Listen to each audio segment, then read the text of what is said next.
Hello guys! For today's vlog, samahan nyo naman ako sa aking ganap ngayong araw for today's video. Gumising ako ng maaga kasi nga isang bundok nga ang aking labahin. At pagkatapos ko ang kusutin ay syempre naman isasampay nga natin. Ay, napaka-OA. At pagkatapos ko nga maglabahin, linisan ko nga ang aming kwarto. Kasi naman, ang dami nga alikabok dito sa loob. Bakit kaya ganon? Kahit na araw-araw ka nga maglinis, ay andyan pa rin yung mga alikabok. Bawal nga tayong magliklamo kasi nga housewife tayo at lahat ng gagawin sa bahay ay kailangan mo talagang gagawin. Tapos meron pa mga asawa na sasabihin sa kanilang asawa na wala silang kwenta. Huy, ba't ganun? At huwag naman kayong ganyan sa bawat asawa ninyo kasi nga mahirap nga talagang gawain sa bahay. Lahat ginagawa ng bilang asawa, maglalaba, magluluto, maglilinis at mag-aalaga ng mga anak ninyo. Hindi ko naman talaga nila lahat pero sa nakikita ko ganyan din yung iba. At pagkatapos ko nga maglinis, kumuha muna ako ng bayabas kasi nagkikirp sana ako ng maasim kaya lang wala kaming mangga dito kaya bayabas nga lang. At dito nga lang sa malapit sa amin, marami nga dito, kaya kumuha mo na ako. Kasama ko nga diyan ng muha, yung aking bunso, at saka yung aking pamangkin. At sobrang napakarami nga ng bunga, kaya dinamihan ko na nga. At naalala ko tuloy ng elementary days ako,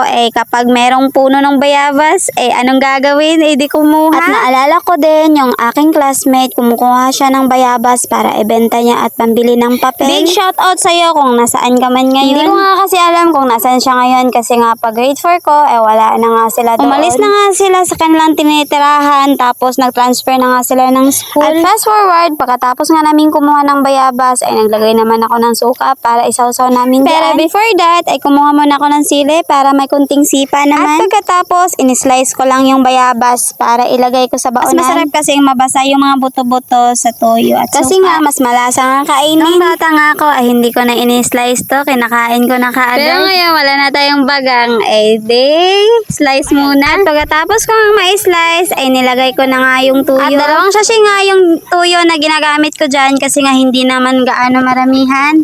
Paningot ang person! Tara, papa.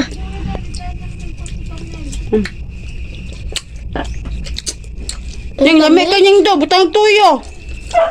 May kayo!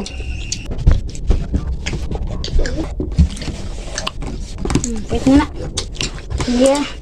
Ano ba kayo mga isda?